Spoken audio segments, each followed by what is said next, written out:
Sir body को सबसे पहले इस आदमी ने देखा था। ये यहाँ कचरा बीनने के लिए आया था। तब उसकी नज़र अचानक से इस पायल चौधरी की कटी हुई लाश पे गिरी और घबरा के इसने कंट्रोल रूम फोन करके बता दिया। लाश तो पायल चौधरी की ही है। बड़ी बेरहमी से कत्ल किया गया। दामिनी सर, बॉडी को एग्जामिन करो, चेक करो जरा सेक्सुअल असॉल्ट तो नहीं। सर।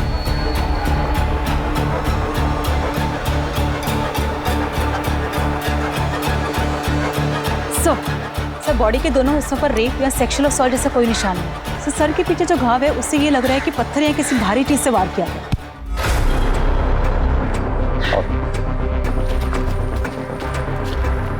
पहले भी कई बार हमें डेड बॉडीज टुकड़ों में मिली,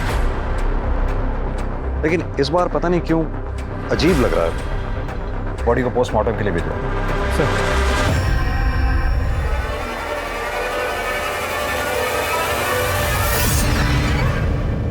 नमस्कार, आदाब। क्राइम पेट्रोल सतर्क के आज के एपिसोड में मैं अनूप सोनी आप सबका स्वागत करता हूं।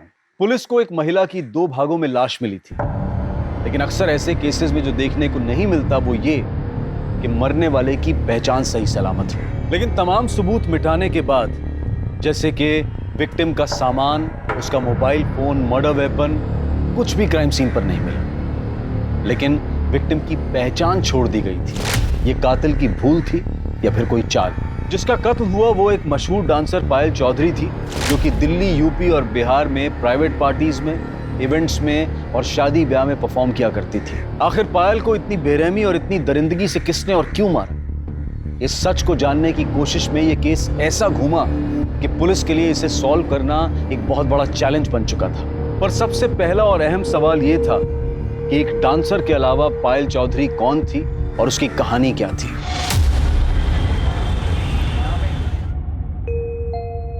माँ, ये लो मिठाई खाओ। मिठाई? अरे मिठाई किस खुशी में? अरे माँ, अब खाओ तो। बता तो सही। तुम भी खाओ। पर खाओ ना। अरे अब तो बता। वो क्या है ना, मैं ब्याह कर रही हूँ। किससे?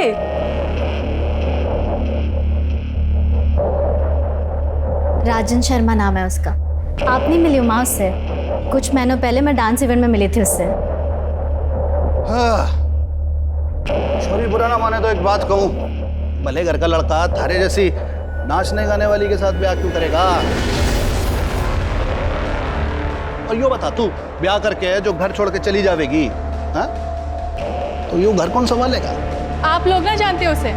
पायल का सारा काम मैं संभालती हूँ। मैं मिल चुकी हूँ उससे, अच्छा आदमी है। और नाचने वाली की गाली किसे दे रहे हो? थारी अय्याशी चलती रहे इसलिए पायल को गैर मर्दों के सामने नाचने पड़े हैं। थोड़ी शर्म करो, शर्म। क्यों काम चोरी छोड़ो और कोई काम करो। छोरी, होश की दवा कर, बड़ी थानेदार नहीं हो रही है। और यो बताओ, तुम दोनों जो ब्याह का फैसला कर लिया तुमने, छोरे के घर वाले से बात की, ब्याह की, राजी हैं वो लोग? वो क्या है ना, परिवार के नाम पे सिर्फ माँ है उसकी, लेकिन वो मना रहा है माँ को। पुराने ख्यालों की है तो थोड़ी दिक्कत हो रही है। थोड़ी दिक्कत ना है यो घनी दिक्कत वाली बात है। कभी ना मानेगी उसकी माँ कुछ भी।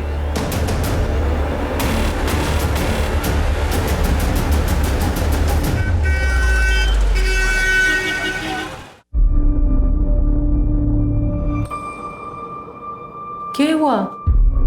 माँ, राजन की माँ ने हमारी शादी से मना कर दिया। उन्होंने राजन को बोला कि अगर तुम्हें शादी करनी है तो करो, लेकिन हमारी शादी में उनकी तरफ से कोई नहीं आएगा। अब मुझे नहीं लगता कि वो मुझे कभी भी बहू बनाएगी। माँ, मुझे नहीं समझ में आ रहा, मैं क्या करूँ? तो राजन पे भरोसा करे?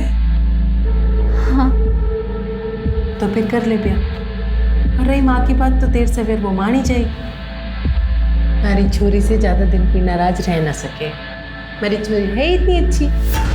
और जो ना माने है ना, तुमन ने बुला लियो।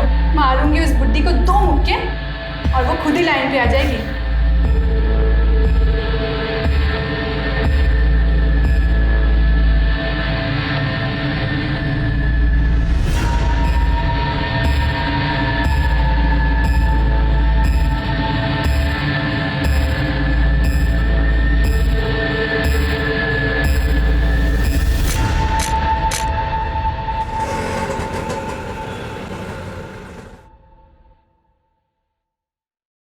अरे आना।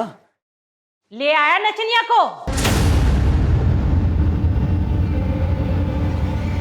खानदान की पूरी इज्जत मिट्टी में मिला दी तूने।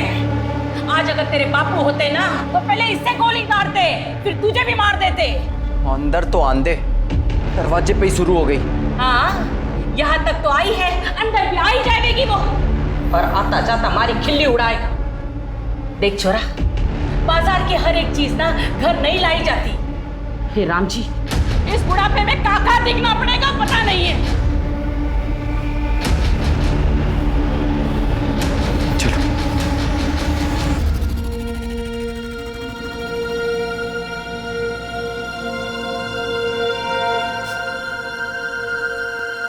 क्या होया? मेरी वजह से आपको कितना कुछ सुनना पड़ा। माँ भी आपसे नाराज हो गई ना। तो क्या हुआ? शादी हुई हमारी, अब तो जिंदगी भर साथ में रहना है, एक दूसरे का सुख दुख बांटना है। और माँ की चिंता तू ना कर, उन्हें मैं संभाल लूंगा। धीरे धीरे सब ठीक हो जाएगा। और अभी ये आंसू आंसू पहुंच और थोड़ा शर्मा वर्मा ले। नई नवेली दुल्हन है, थोड़ा फील तो आना चाहिए ना। हाँ, सुहाग रात है आज हमारी। तो थोड़ा तो मुस्कुरा दो। इधर से, इधर से, इधर से।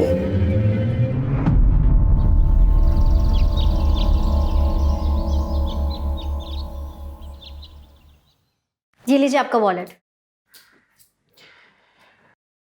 पायल, आज मंदिर में कीर्तन है, मोहल्ले की सारी औरतें आएंगी, माँ भी जाएंगी। तुम भी चले जाना, माँ को अच्छा लगेगा।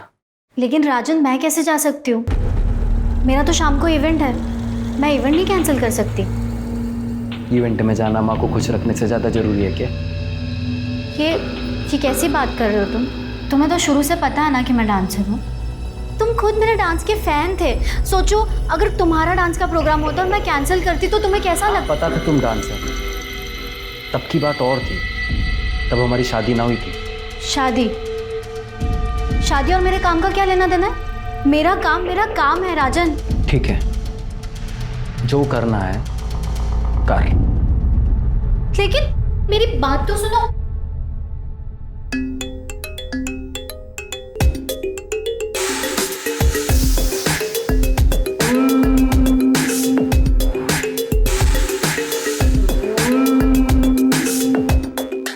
वाह पायल, वाह।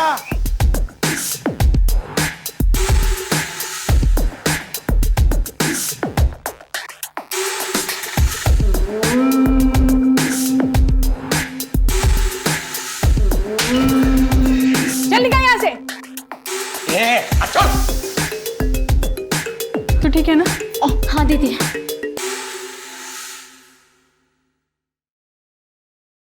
माँ जी,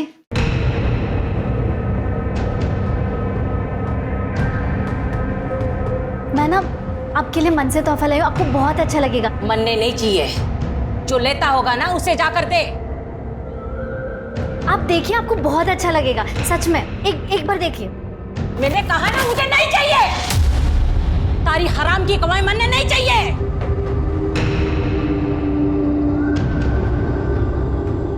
मैं क्या बोल रही हूँ, आप बात कीजिए ना माँ जी से, प्लीज। सही कह रही है माँ। तू हमें कोई गिफ्ट देना ही चाहती है तो ये डांस वांस छोड़ के अपना घर संभाल। ये क्या बोल रहे हैं आप? मैं घर तो संभाल ही रही हूँ ना। और रही बात काम की, तो मैंने आपको पहले ही बोल दिया था कि मैं शादी के बाद नहीं छोड़ सकती हूँ काम।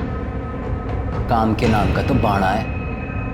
बात ये है कि थारे को ये घटिया आदमियों को अपने पीछे लाट टपकाता देखे में मजा आवे। उनकी गंदी असली बातें सुनना पसंद है थारे को। खुशी होती है थारे को कि इतने सारे लोग थारे पीछे पागल हो रखे हैं। समझ में नहीं आता कि मन में?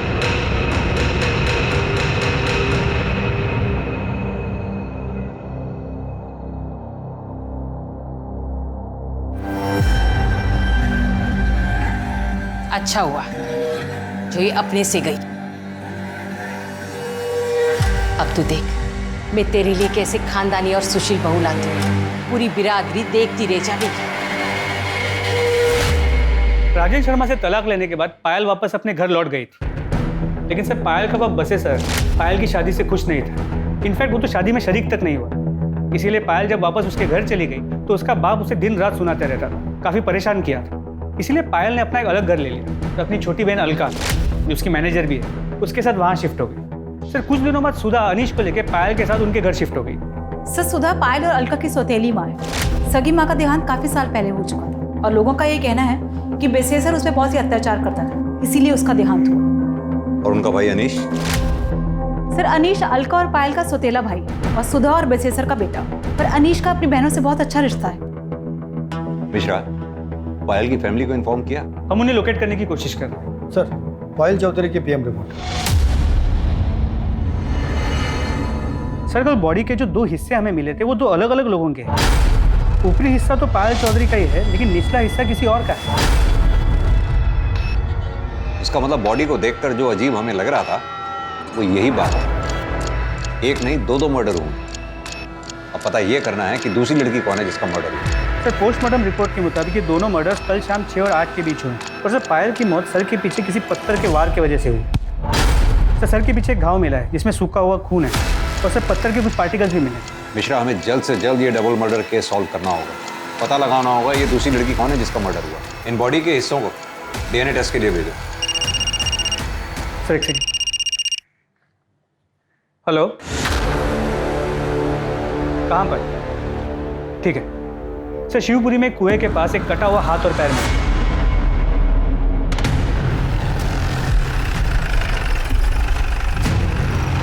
सर यहाँ सिर्फ ये हाथ और एक पैर मिला है, बाकी बॉडी पार्ट्स के लिए हम लोग आसपास चेक कर रहे हैं। हाथ पैर देख के तो यही लग रहा है ये किसी औरत के। इन्हें पोस्टमार्टम के लिए भिजवाओ। आसपास अच्छी तरह से सर्च करो, शायद फेंकने वाले का कुछ सुराग हो। सर जमीन, तुम इस पार्ट को चेक करो। हेलो, ठीक है, मुझे एड्रेस मैसेज कर दो। सर पायल चौधरी का एड्रेस मिल गया।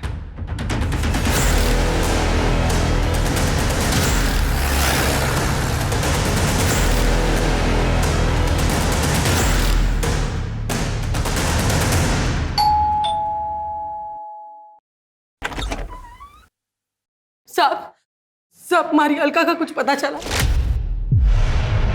बताया कहाँ थी वो 2 दिन से?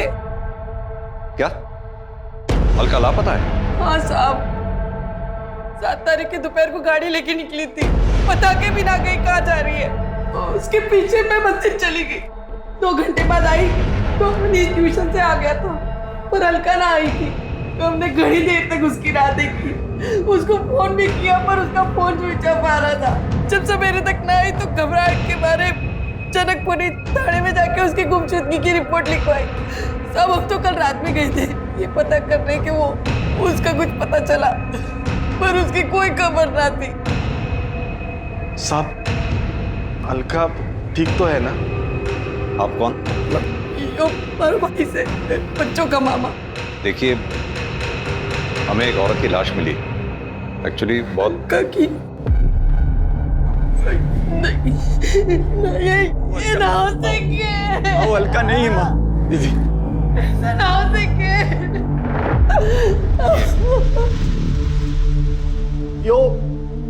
ये तो पायल है।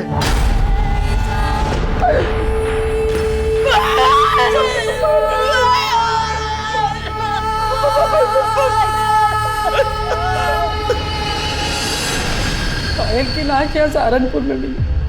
साहब ऐसा कैसे हो सकता है? वो तो मुजफ्फरनगर गई है, 7 तारीख को उसका प्रोग्राम था वहाँ। आज तो वो वापस आने वाली थी, हम उसकी राह देख रहे थे, पर वो हमेशा के लिए हमें छोड़कर चली गई। देखिए, मैं जानता हूँ कि हालात काफी नाजुक हैं, लेकिन फिर भी बस इतना जानना चाहता हूँ कि पायल का क्या कभी किसी से कोई झगड़ा हुआ था या कोई दुश्मनी थी?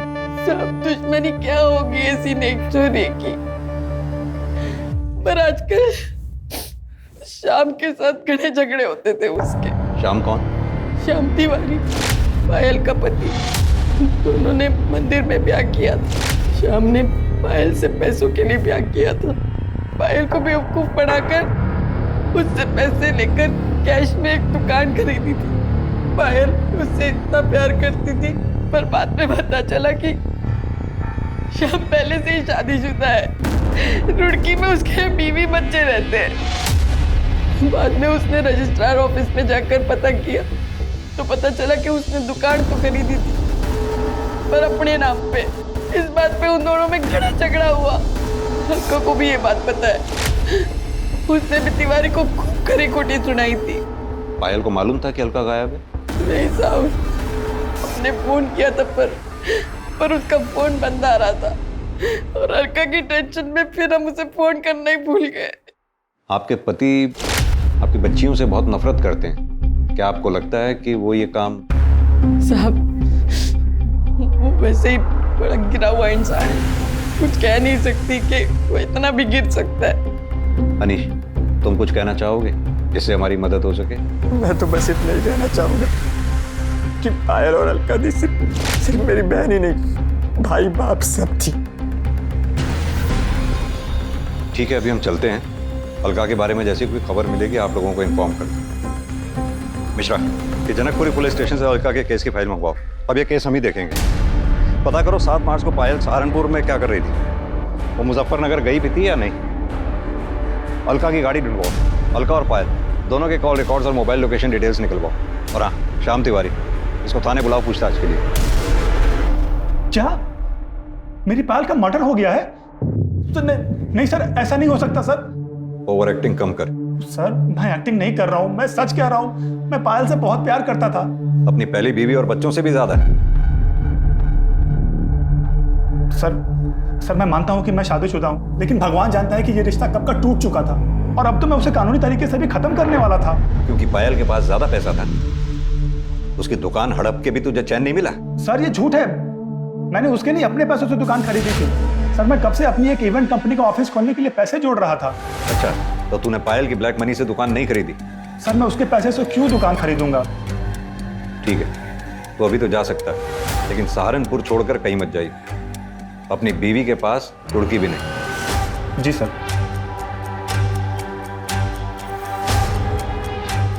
मिश्रा, पता करो ये श्याम तिवारी ने जो कहानी सुनाई है इसमें कितनी सच्चाई है। इसके call record, mobile location details सब निकलवाओ।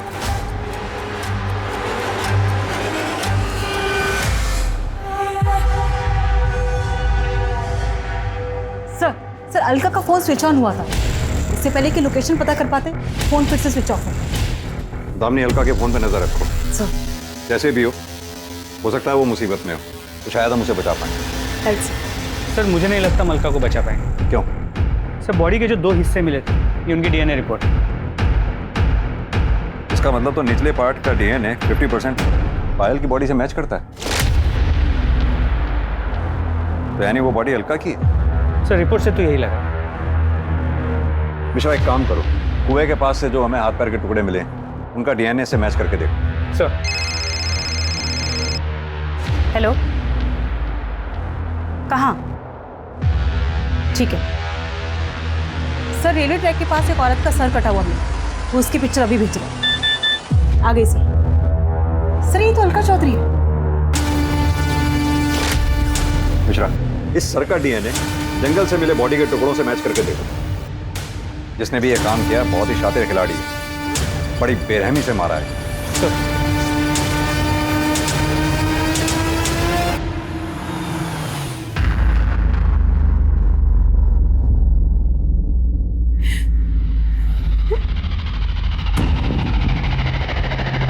आंटी जी,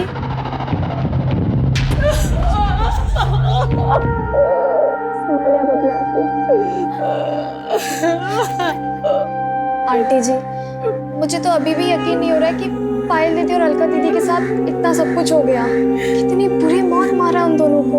आंटी जी, अपनी संभालना अपने आप, सही हो जाएगा। दीदी, कसम खाता हूँ तुम दोनों की कि ये जिसने भी तुम्हारे साथ किया है ना, छोड़ोगे नहीं उसे। अनीश, जो होना था वो हो गया। हट, अकेला छोड़ दे मुझे। जिनकी माँ बड़ी फिरे थी तू, वो दोनों निकल ली। अब क्या इरादा है? क्या करेगी? क्या करेगी आप? जी, क्या छोड़ बनना है? बड़ी बड़ी माँ बने घूमे थी दोनों की, भगवान ने सजा दे दी थारी दोनों छोरियों को। बाप ने अकेला छोड़ के आई थी मरने के लिए। और एक बात बोलूं, और तू कमी नहीं थोड़ी है। सीढ़ी ना है सजा जी, कम से कम माहौल का तो ध्यान रखिए। क्या माहौल का ध्यान रखूं मैं? रे बेटा, जैसी करनी वैसी भरनी। यो संस्कार है बेटे के, यो सिखाया है, यो सभ्यता दी है। सारी सभ्यता अरे तू बाप ना है, बाप के नाम पे शराब है शराब। अरे थारे बचपन में पूरा परिवार बर्बाद हो गया। यो तू ध्यान रख, कीड़े पड़ेंगे कीड़े, सड़ के मरेगी। पानी देने वाला नसीब नहीं होगा। निकलो तुम लोग। सर, पायल के मर्डर केस में कुछ अपडेट्स मिली हैं। 7 मार्च को मुजफ्फरनगर शहर में माहौल खराब होने के कारण धारा 144 लगाई गई, इसलिए पायल का इवेंट कैंसिल हो गया और इवेंट ऑर्गेनाइजर्स ने पायल को एक प्राइवेट कैब से अपने घर सहारनपुर भेज दिया। उस कैब ड्राइवर से बात हुई? जी सर, उससे बात हुई। उसने कहा कि वो पायल को घर तक ड्रॉप तो करने वाला था, मगर सहारनपुर एंटर करने से पहले ही उसकी कैब खराब हो गई।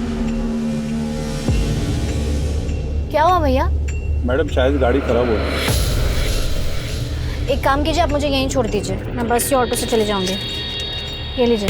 वो लोग ना पहचाने, इसलिए उसने अपने चेहरे को दुपट्टे से ढका, आंखों पे चश्मा लगा के वो वहाँ से चली गई। और हाँ सर, कैब ड्राइवर ने ये भी कहा कि उसका फ़ोन स्विच ऑफ था क्योंकि चार्ज करना भूल गई। कैब ड्राइवर को ये कैसे मालूम कि पायल के फ़ोन की बैटरी डाउन थी? क्योंकि सर पायल ने ड्राइवर को पूछा था कि उसके पास फ़ोन का चार्जर है। उस जगह के आसपास कोई सीसीटीवी है क्या? तो जहाँ गाड़ी खराब हुई वहाँ कोई सीसीटीवी कैमरा नहीं है, और वहाँ से कुछ ही दूरी पे एक छोटे से गांव का बस स्टॉप, वहाँ भी कोई सीसीटीवी कैमरा नहीं, ना ही कोई दुकान है। उसने वहाँ से बस लिया नहीं, ये पता नहीं चल पाया। सर कल से ये फोटो बहुत वायरल हो रही है। किसकी फोटो है? सर फिलहाल तो पता नहीं, पर जल्दी पता चल जाएगा। सर पायल और अलका का फ़ोन डिटेल्स भी आ गई।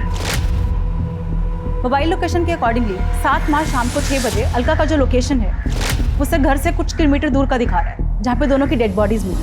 सर अलका के फ़ोन की लास्ट लोकेशन क्राइम स्पॉट के पास दिखा रहा है, जबकि पायल का फ़ोन शाम को 4 बजे सहारनपुर के बॉर्डर के पास स्विच ऑफ हो गया। इसका मतलब कैब ड्राइवर सच कह रहा था, अलका का फ़ोन स्विच ऑन हुआ? नहीं सर। यानी कि अब तक हमें ये पता है कि पायल 7 मार्च को सहारनपुर बॉर्डर के पास तक पहुंची। उसके बाद वो आगे कहाँ गई, उसके साथ क्या हुआ, ये हमें पता करना है। साथ में ये भी पता करना है कि जो फोटो में आदमी दिख रहा है ये कौन? हो सकता है पायल की माँ सुधा इस आदमी को जानती है। Right sir.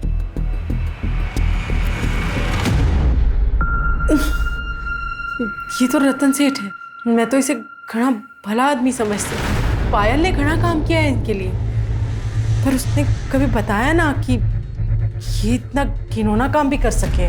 कहाँ मिलेगा ये रतन सेठ? मिलना तो अपने गुलमोहर सर्कल वाले ऑफिस में चाहिए, बैठते वहीं हैं।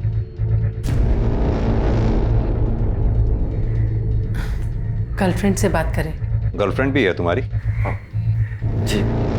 जूही, बचपन से ही घना प्यार करें एक दूसरे को। सेठ घनश्याम ठाकुर जी ने कहा है कि जैसे ही सही समय आएगा दोनों का ब्याह कर देंगे। ठीक है।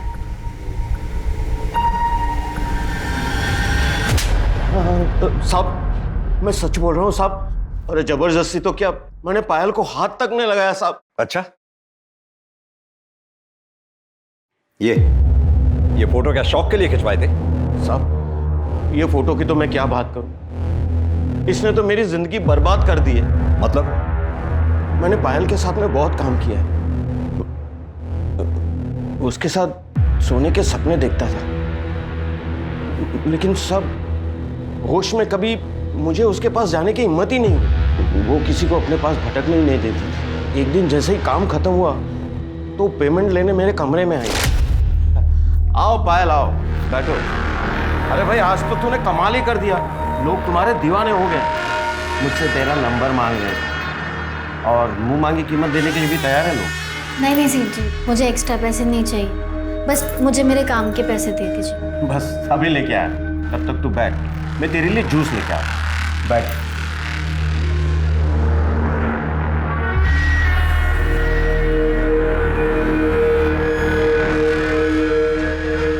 ये लो जूस पियो, अकाउंटेंट तुम्हारे पैसे लेकर आते ही है।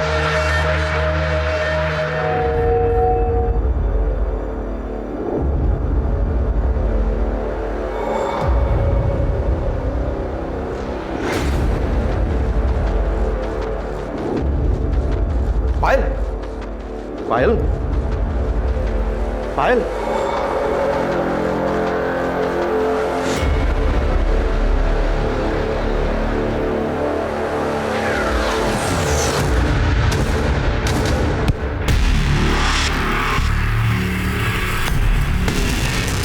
मुझे होश आया तो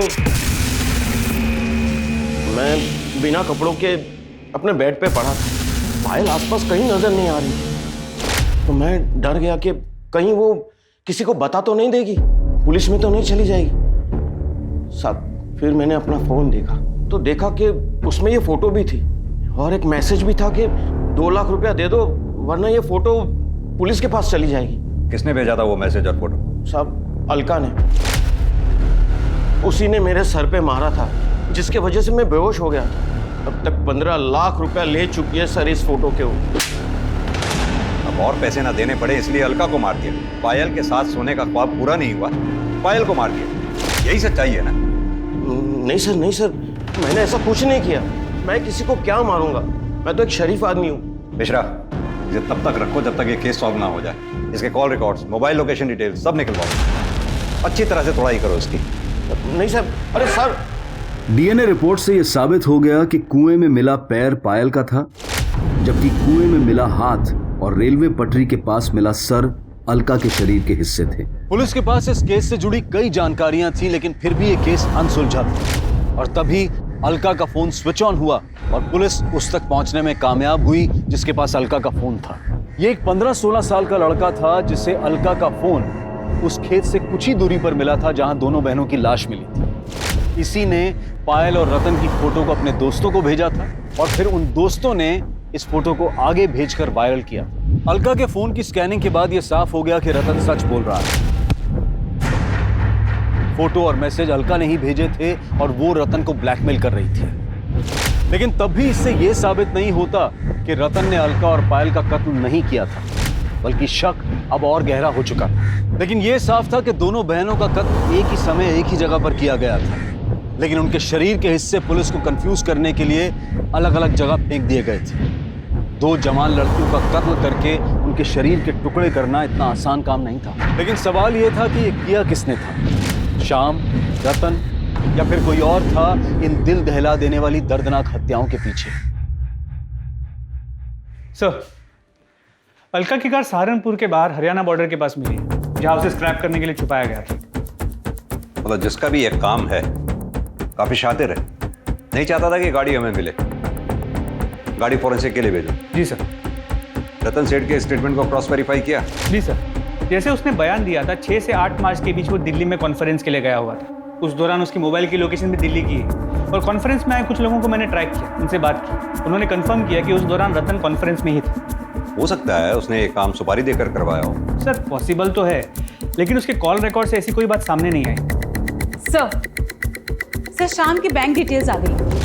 सर उससे तो ये पता चला है कि दुकान खरीदने से पहले उसने बैंक से काफ़ी भारी रकम उधार ली थी। सर इससे तो ये लग रहा है कि वो सच बोल रहा है। सर इसके अलावा और कोई इन्फॉर्मेशन नहीं मिली। मिश्रा, पायल के बाप बसी सर, इसके बारे में पता किया मर्डर के वक्त वो कहाँ था? जी सर, 7 मार्च को शाम से ही वो एक देसी ठेके में बैठे उधार की दारू पी रहा था। वहाँ काम करने वाले कुछ लोगों से मैंने बात की, वो वही था। और हाँ सर, पायल के पहले पति राजन के बारे में पता किया। राजन का और उसकी माँ का पायल और अलका से मार्केट में झगड़ा हुआ था, जिस दौरान अलका ने राजन की माँ का सर फोड़ दिया और राजन ने उन्हें धमकी दी थी कि वो उन्हें देख लेगा। और राजन की मोबाइल की लोकेशन उस शाम उसी एरिया की है जहाँ हमें दोनों बॉडीज मिली थी। हो सकता है इस कांड को अंजाम राजन ने ही दिया हो। सर जी, मैंने किसी को नहीं मारा, उल्टा पायल और अलका झगड़े को इस लेवल तक ले गई थी, वरना मैं तो उनके मुंह तक ना लगता। क्या हुआ? कितना टाइम लगेगा दीदी? अरे 2 मिनट रुको, पता नहीं क्या हो गया।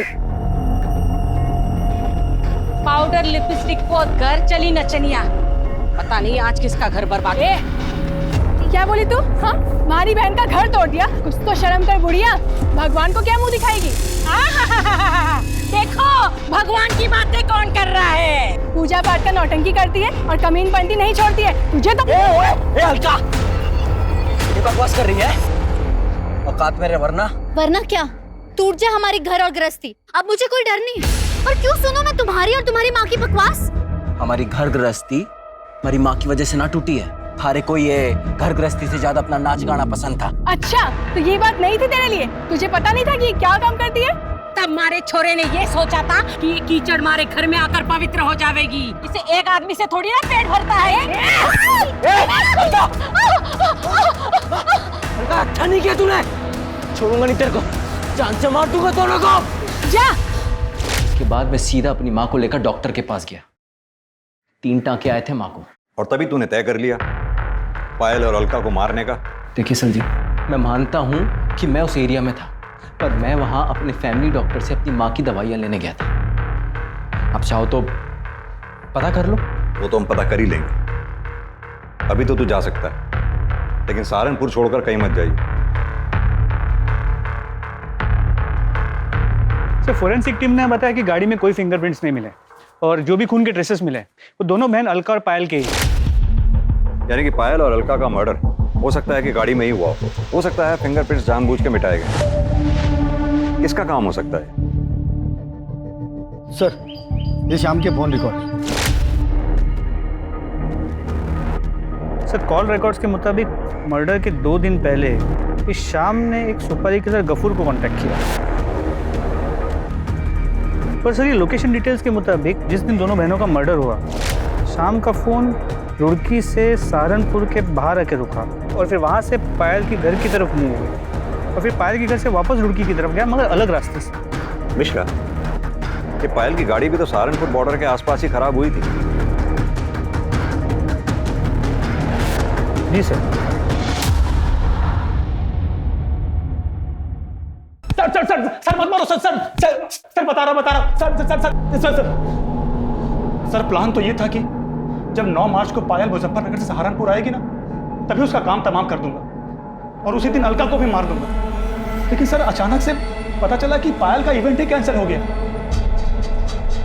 मैंने बहुत देर तक हाईवे पे उसका इंतजार किया, फिर देखा कि अचानक से उसकी गाड़ी खराब हो गई और वो पैदल जाने लगी। वहां बस स्टॉप पर और लोग भी थे, इसलिए मैंने गफूर को वेट करने को कहा। फिर अचानक पायल का दुपट्टा सरक गया और लोगों ने उसे पहचान लिया और लोग भी वहां पर आ गए। सबने उसे घेर लिया। क्या करें अब? फिर एक लड़का मोटरसाइकिल पर आया और पायल उसके साथ चली गई।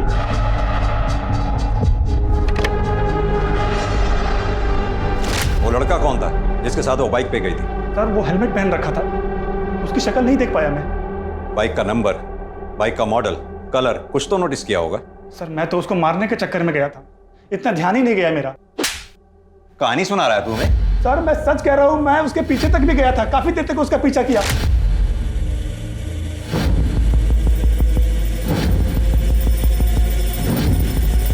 गफूर, छोड़ इसको, बाद में देखते हैं। निकल नहीं क्या? तूने उनका पीछा किया, सुनसान जगह देखकर दोनों को गाड़ी से उतारा, उनको मारा और फिर लाश को ठिकाने लगा दिया। नहीं नहीं सर, ये झूठ है।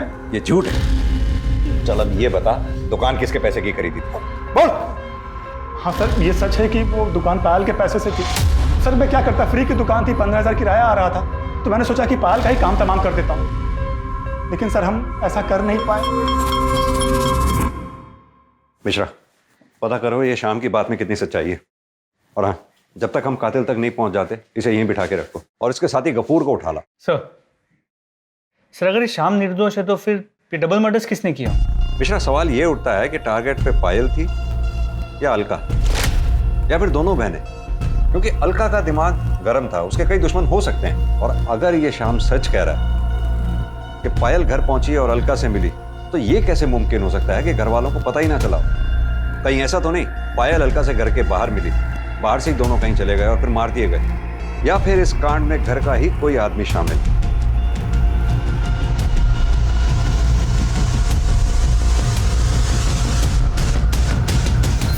तो श्याम तिवारी सही कह रहा था, अलका के एक नहीं कई दुश्मन। पायल जहां भी परफॉर्म करती थी लोग उसे छेड़ते थे और अलका उनका मुंह तोड़ जवाब देती। वो ये नहीं देखती थी कि वो कौन है, कोई नेता है, नेता का भाई है या पैसे वाला आदमी, वो किसी से भी नहीं डरती थी। यानी कि एक कामचोर बाप ने अपनी अय्याशी के लिए अपनी दोनों बच्चियों का जीवन ही बर्बाद कर दिया। पता करो ये पायल के चाहने वालों की लिस्ट में क्या कोई ऐसा है जो इतने सालों तक अपनी खुंदक पाल के बैठा हो? सर। दामिनी, सर, राजन की स्टेटमेंट को क्रॉस वेरीफाई किया? Yes sir. सर, वो सच बोल। सर, उस दिन वो डॉक्टर के यहाँ दवाई लेने के लिए गया था। क्लिनिक की सीसीटीवी फुटेज में ये दिख रहा है कि शाम को 6 बजे से लेकर 7 बजे तक वो क्लिनिक में ही था और उसके बाद उसके मोबाइल लोकेशन घर की तरफ मूव कर। सर, एक सेकंड। हेलो, कहाँ पर? ठीक है सर। खंडर के पास एक औरत का कटा हुआ हाथ और पैर में जो काफी बुरी हालत है।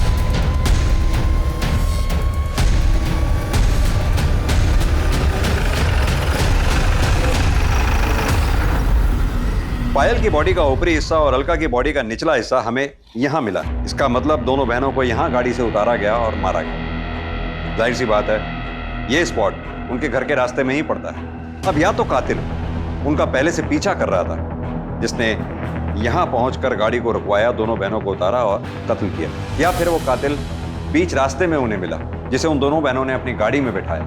अब अगर गाड़ी में बिठाया है तो या तो कातिल उनका जानने वाला होगा, दोस्त होगा, या फिर परिवार का कोई सदस्य होगा, जिसने यहां पहुंचकर उन दोनों को गाड़ी से उतारा और कत्ल किया।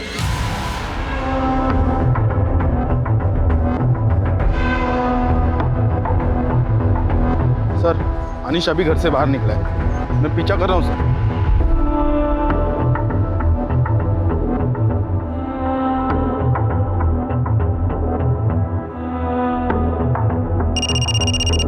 हाँ पांडे, वो जवाहर नगर के दूसरी नंबर गली के आखिरी मकान में घुसा है सर, उस तरफ।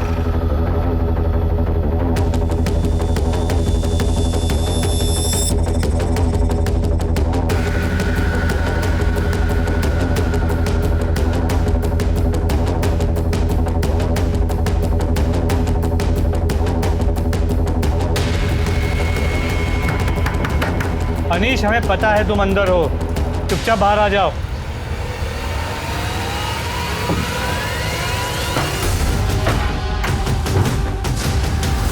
अंदर चेक करो।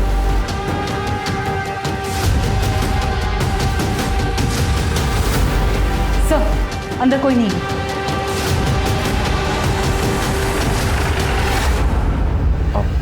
जवाहर नगर में गया था, पर हुआ क्या? क्यों गए? पढ़ाई करने गया था मैडम, वो मेरा वहाँ दोस्त रहता है ना, तो आता जाता। तो एक बात बता, जब तू वहाँ से निकला हमें दिखाई क्यों नहीं दिया? मतलब तूने मुझे बताया क्यों नहीं तू वहाँ गया था? नहीं माँ, मैं तो आपको बताने ही वाला था, पर आप सोई हुई थी तो इसलिए मैं। दोस्त का नाम क्या है? रवि चौरसिया। अचानक पूरा केस घूम गया। इन्वेस्टिगेशन के प्राइम सस्पेक्ट अनीश और उसका दोस्त रवि चौरसिया बन चुके थे। अनीश के कॉल डिटेल्स और मोबाइल लोकेशन से यह साफ हो गया कि अनीश अक्सर अपने दोस्त रवि चौरसिया के घर जाता था और दोनों रोज बात करते थे। लेकिन रवि की मोबाइल लोकेशन ने उसे बड़ा सस्पेक्ट बना दिया था। रवि के इर्द गिर्द सब कुछ संदिग्ध, जैसे कि उस शाम जब अनीश रवि के घर पहुंचा था, तब रवि की मोबाइल लोकेशन के मुताबिक वो घर पर ही था। उसके बाद से रवि का मोबाइल फोन स्विच ऑफ आ रहा था और वो गायब था। इतना ही नहीं, उसका मोबाइल फोन उस बस स्टैंड पर भी मौजूद था जहां से पायल ने लिफ्ट ली थी। और बस स्टैंड पर लोगों के पहचाने जाने के बाद यह तय हो गया कि रवि ही वो लड़का था जिसने 7 मार्च की शाम को पायल को अपनी मोटरसाइकिल पर लिफ्ट दी थी और उसे घर छोड़ा था। वो रवि ही था जिसने 7 मार्च की शाम को अलका और पायल को जिंदा देखा था। इन सभी जानकारियों के बाद पुलिस को लगने लगा था कि पायल और अलका के कत्ल में अनीश और रवि का हाथ हो सकता है। इस केस को हल करने के लिए रवि अब एक अहम कड़ी था। पुलिस रवि के फोन पर नजरें गड़ाए हुए थी और जैसे ही फोन ऑन हुआ, पुलिस ने बिना देरी किए रवि को उठा लिया। मैं और रवि, हम दोनों एक दूसरे से बहुत प्यार करते हैं। जूही से हमारा कोई वास्ता नहीं सर। सर, मैं अनीश को पहली बार पायल दीदी और राजन की शादी में मिला था सर, और अनीश को देखते ही मुझे इससे प्यार हो गया था सर। मुझे लड़के पसंद है, ये मुझे तब पता चला जब मैं रवि से मिला। पर मुझे ये भी पता था सर कि कुछ भी हो जाए मेरी माँ जूही से शादी करा के रहेगी। रवि से झगड़ा होता था, माँ को लगता था कि मुझे जूही से झगड़ा हुआ, और माँ उसे मनाने को बोलती थी। और सर, मुझे समझ में नहीं आता था कि मैं माँ को अपने रिश्ते के बारे में कैसे बताऊँ। 7 मार्च को क्या हुआ था? पायल तुम्हें कहाँ मिली? सर, मैं अपने एक रिश्तेदार को बस स्टॉप पर छोड़ने गया था, तो मैंने रास्ते में देखा कि कुछ लोगों ने पायल दीदी को घेरा हुआ है। तो मैंने दीदी को बोला कि आओ मैं आपको घर छोड़ देता हूँ, और मैंने अपनी बाइक पे उन्हें घर छोड़ दिया था सर। मेरे पास ना पायल दीदी का बैग रह गया था बाइक, मैंने सोचा मैं वापस कर देता। जैसे ही मैं उनके घर के पास पहुँचा तो मैंने देखा वो कार में कहीं बैठकर जा रही थी, और फिर मैंने उनका पीछा किया।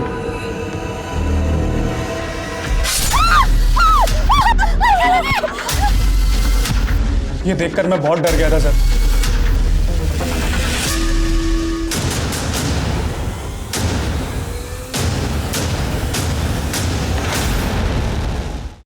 क्यों मारा उन दोनों को? मैंने सोच लिया था कि मैं उस लड़का को जिंदा ना छोड़ूं। फिर पायल 2 दिन के लिए बाहर गई थी, यही मौका था। हमने सोचा कि बहाने से उसे मंदिर ले जाते हैं और वहीं मार देते हैं, पर फिर पायल वापस आ गई। अरे पायल, शुक्र है भगवान का तू आ गई। नहीं तो जान ही सूख गई थी जब ऑर्गेनाइजर ने बताया था कि तू काफी देर पहले निकल गई। अरे पायल, तू तो 9 तारीख को आने वाली थी, फिर? अरे माँ, मैं बताना भूल गई, वो इसका प्रोग्राम कैंसिल हो गया। चल अब आई गई है तो हमारे साथ मंदिर चल, घर में अकेले क्या करेगी? अच्छा ठीक है, मैं बैग रख के आती हूँ। हाँ?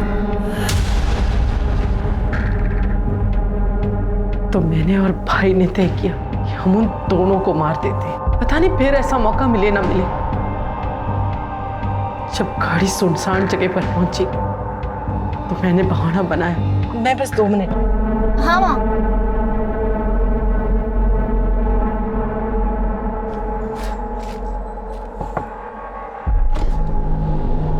अरे मामा जी आप।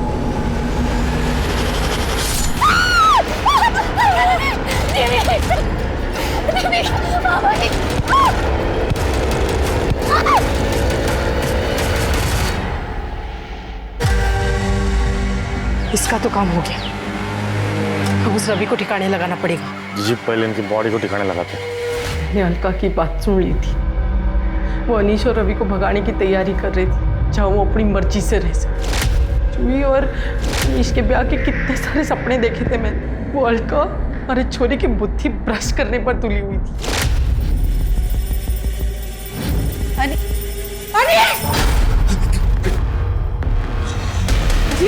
यो क्या कर रहा है? हाँ? इतनी सुथरी गर्लफ्रेंड है थारी, फिर यो? माँ हमारी गर्लफ्रेंड ना है।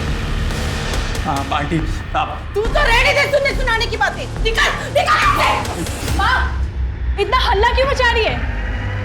गलत क्या है इसमें? अनीश अगर इसमें खुश है तो इसे खुश रहने दे। तू इसकी तरफदारी कर रही है? अच्छा, अब समझी। थारे को ये सब पहले से मालूम था। यो थारा दोस्त। अरे तूने इतना भी ना सोचा कि अपने दोस्त के खातिर अपने भाई की जिंदगी खराब कर रही है? माँ, इतना नाटक करने की ना जरूरत ना है, सब समझ रही हूँ मैं। अनीश की बात माननी पड़ी और जूही और अनीश की अगर शादी नहीं हुई तो थारा लखपति बनने का सपना टूट जाएगा। मारे जीते जी ये ना हो सके है कि हमारा चोरा किसी चोरे से ब्याह करे। माँ, हम उनकी लाशों को घसीटकर जंगल में ले गए। भाई ने उनके शरीर के टुकड़े टुकड़े कर दिए। पायल का फोन कहाँ है? वो मैंने लाश के टुकड़ों के साथ जंगल में फेंक दिया। अलका वही फोन ढूंढा पर नहीं मिला। फिर बहुत अंधेरा हो रहा था तो ढूंढना छोड़ दिया और निकल गया वहां से। मारना तो हम सिर्फ अलका को चाहते थे। पायल तो सीधी थी, उसे तो हम बाद में भी देख लेते। लेकिन कहते हैं ना, जिसकी मौत जहां लिखी होती वो वहां अपने आप पहुंच जाता है। ऐसा कहा जाता है कि जब कोई किसी के साथ अच्छा करता है तो उसका फल भी अच्छा ही मिलता है, लेकिन इस केस में उल्टा हुआ। जिस अलका और पायल ने अपनी सौतेली माँ और सौतेले बेटे अनीश को ऐशो आराम और इज्जत की जिंदगी मुहैया करवाई, उसी सौतेली माँ ने अपने बेटे की भलाई सोचकर बेटियों की जान ले ली। ये केस एक सबक है कि अपराध और आपराधिक मानसिकता किसी के अंदर भी विकसित हो सकती है और अपराध घर या बाहर कहीं भी पनप सकता है।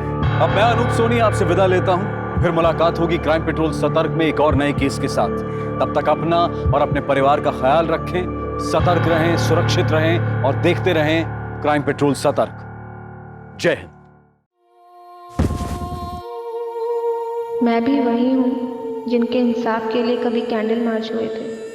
उनकी आवाज़ उठाने के लिए हम सब ने अपनी चुप्पी तोड़ी थी, पर मेरे लिए ना धरना है ना आशा की कोई आँच जली।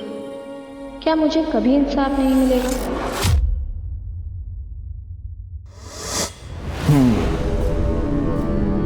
तो तुम्हारा रेप हुआ, किसने किया? सर वो कुछ याद नहीं आ रहा कौन था, पर उसने मेरे साथ।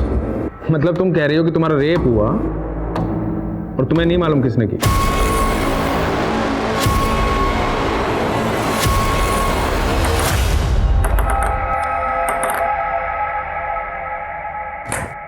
नमस्कार, आदाब। क्राइम पेट्रोल सतर्क के आज के एपिसोड में मैं अनूप सोनी आप सबका स्वागत करता हूं। यह घटना एक लड़की की जिंदगी की बहुत ही भयानक और विचित्र रात से जुड़ी थी। उस रात का एक एक पल यातनाओं से भरा था, लेकिन उस लड़की को अपने अपराधी का परिचय नहीं मालूम था। आखिर आराध्या कब, कैसे और क्यों इस जटिल परिस्थिति में पहुंची?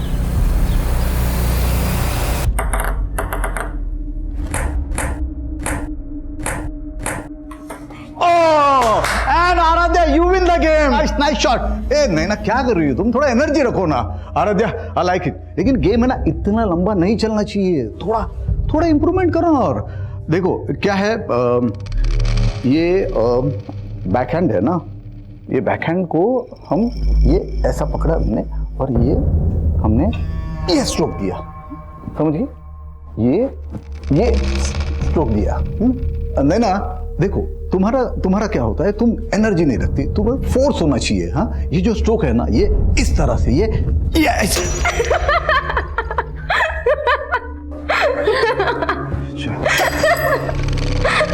ओके ठीक, आज प्रैक्टिस यही खत्म करते हैं, कल फिर मिलते प्रैक्टिस पे। चल आराध्या, आज पार्टी करते हैं। जाम से जाम टकरा के मैं अपनी हार और तू अपनी जीत सेलिब्रेट करते हैं। अच्छा, जाम से जाम टकराएंगे ना तो लीवर जाम हो जाएगा। फिटनेस पर ध्यान नहीं देना तुझे। आराध्या, क्या हुआ?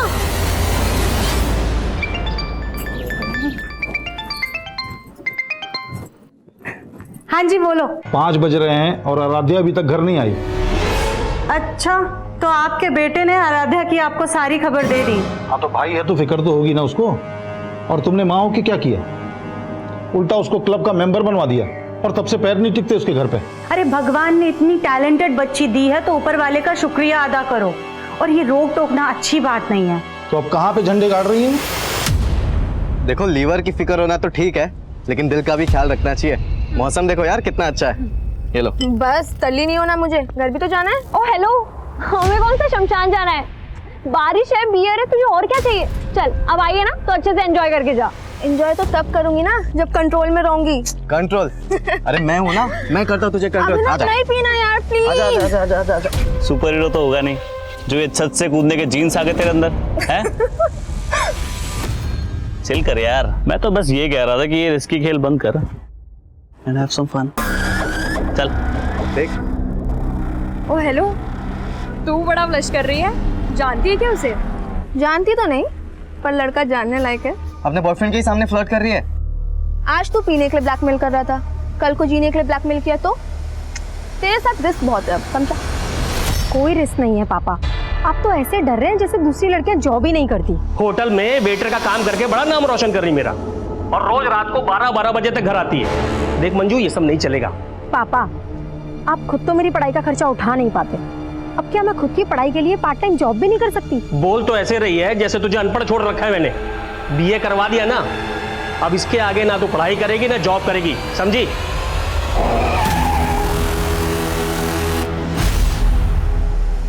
ये लड़की मेरी नाक कटवाएगी एक दिन।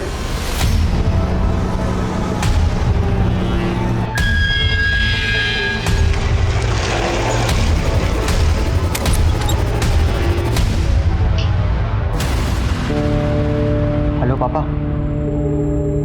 आराध्या घर पे ही है। जैसे कल रात को आपने उसकी क्लास ली थी ना, बस वैसा ही करो उसके साथ, लाइन पे आ जाएगी। अब वो चाहे कुछ भी कर ले, मुझे उस सनकी से बात ही नहीं करनी है। बाय द वे, ये कहीं उस करण का जादू तो नहीं जो तूने अभिनव से तुरंत ब्रेकअप कर लिया? हाँ, खींच मत यार, मुझे बस अपने गेम पे फोकस करना है। ओह चैंपियन। अच्छा सुन, आज पार्टी में तो आ रही है ना? नहीं यार, घर में पापा ने डिटेन कर रखा है और भाई मेरे पे पहरा दे रहा है, कैसे आऊंगी?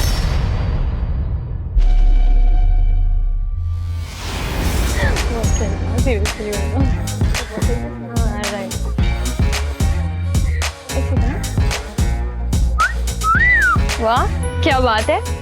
भाई द वे, तू आराध्या ही है ना? क्योंकि वो तो शायद पार्टी में नहीं आने वाली थी। मम्मी ने अलाउ कर दिया। मम्मी ने किस चीज के लिए अलाउ किया? जागरण के लिए, पार्टी के लिए? तेरे कपड़े तो देख। क्यों, क्या हुआ? आराध्या, बहुत सुंदर लग रही हो। अब मैं क्या कह रहा था, मुझे तुमसे कुछ। आराध्या, सॉरी संध्या। आराध्या। संध्या पे तो हम मिले थे। Karan, right? Right. Sense of humour अच्छा है तुम्हारा। वैसे क्या हुआ आज, चोर पुलिस खेल रहे हो क्या बॉयफ्रेंड गर्लफ्रेंड? अभिनव मेरा बॉयफ्रेंड नहीं है, he is just a friend. Okay.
क्या बात है बेटा, कल से तुम बड़ी गुमसुम लग रही है।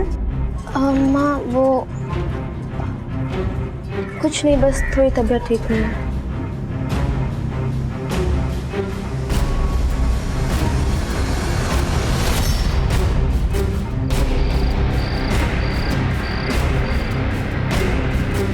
ज्यादातर रेप विक्टिम्स अपनी तकलीफ अपनों से भी नहीं बता पाते, पर ऐसे मामलों में विक्टिम की मेडिकल रिपोर्ट एक इंपॉर्टेंट एविडेंस होती है और एफआईआर में की गई देरी इस एविडेंस को मिटा सकती है। आराध्या ने अपने परिवार को भी ये बात 3 दिनों बाद बताई, लेकिन तब तक बहुत देर हो चुकी थी। शराब, पार्टी और लड़के, इसके अलावा कुछ सोचता है तुझे? ये तो होना ही था तेरे साथ। बस कर अंश, इसका रो रो करके पहले ही बुरा हाल है और तू है कि इसको कोसे ही चला जा रहा है। तो तू क्या कर रही है सुहासिनी? अभी भी अंश को रोक रही है तू। बड़ा बोल रही थी ना, बड़ी टैलेंटेड लड़की पैदा की है। अरे हमारी इज्जत खराब करने के लिए पैदा हुई है ये। अब कुछ बोलेगी? कौन था वो, क्या नाम था उसका? कुछ बोलेगी? पापा नाम क्या? इसको तो उसकी शक्ल तक याद नहीं है। क्या? हाँ, नशे में टूल थी। मुझे तो लगता है दारू के साथ ड्रग्स भी लेना चालू कर दिया इसने।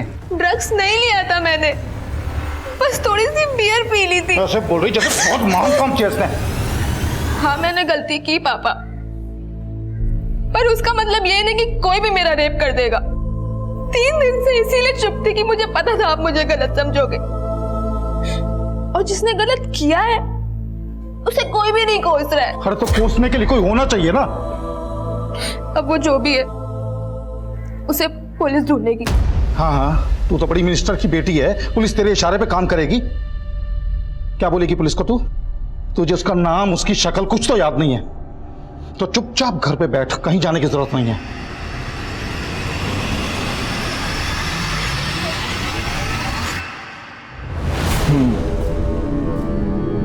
तो तुम्हारा रेप हुआ,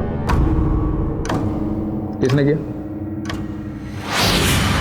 पर वो कुछ याद नहीं आ रहा कौन था, पर मतलब तुम कह रही हो कि तुम्हारा रेप हुआ और तुम्हें नहीं मालूम किसने किया? सर दरअसल उस दिन ये होश में नहीं थी। सर एक्चुअली उस दिन मैं एक पार्टी में गई थी और मैंने वहाँ थोड़ी सी बियर पी ली थी, पर इतना नशा मुझे पहले कभी भी नहीं हुआ था जितना उस रात को हुआ मुझे। मतलब ये सब पार्टी में हुआ? नहीं सर, पार्टी में नहीं हुआ। मुझे याद है अच्छे से कि पार्टी के बाद घर जा रही थी और मुझे बहुत तेज चक्कर आ रहे थे, बहुत सर दुख रहा था और फिर कुछ भी समझ नहीं आ रहा था कि मेरे साथ हो क्या रहा है, और फिर अचानक से मैं वहीं पे बेहोश हो गई। और जब मुझे हल्का सा होश आया और फिर अचानक पता नहीं मैं कैसे उसी रोड पे पहुंच गई जहाँ पे मैं बेहोश हुई थी।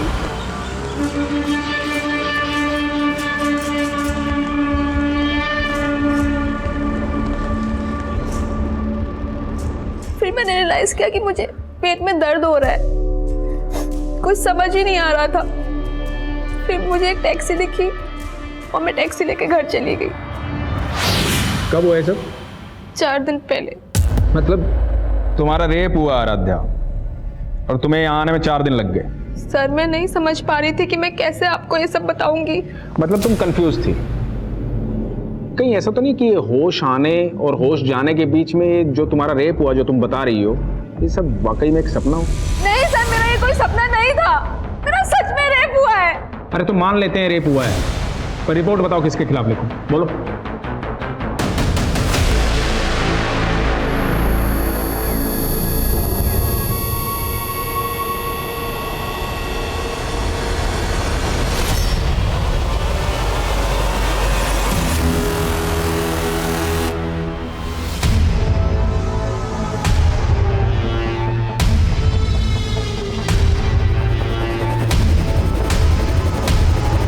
देख लिया ना पुलिस के पास जाके? मैंने पहले ही बोला था वो लोग कंप्लेंट तक नहीं लिखेंगे तुम्हारी। उन्होंने कंप्लेंट नहीं लिखी पापा, इसका मतलब ये नहीं कि मेरे साथ क्राइम नहीं हुआ है। लेकिन ये भी तो हो सकता है कि तेरा रेप ही ना हुआ हो।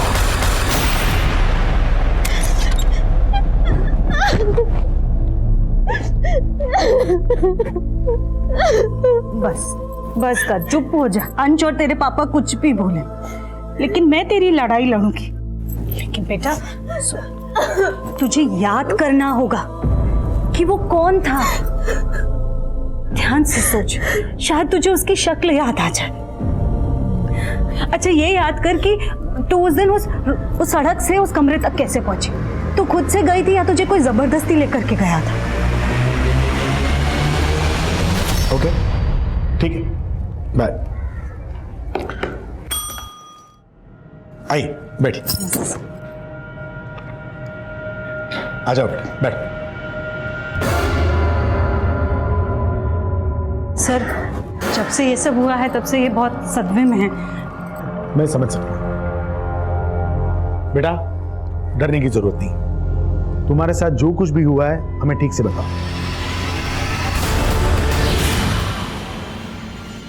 पानी, आराम से, डरने की जरूरत नहीं।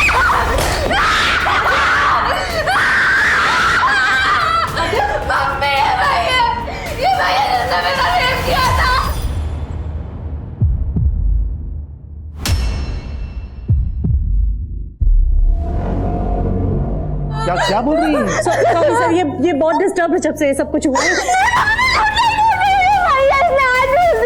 परफ्यूम लगाया जो उसने लगा के आया था। परफ्यूम? आपकी बेटी का दिमाग तो सही है ना? क्या बोल रही है ये? दिमाग तो तुमने खराब किया मेरा।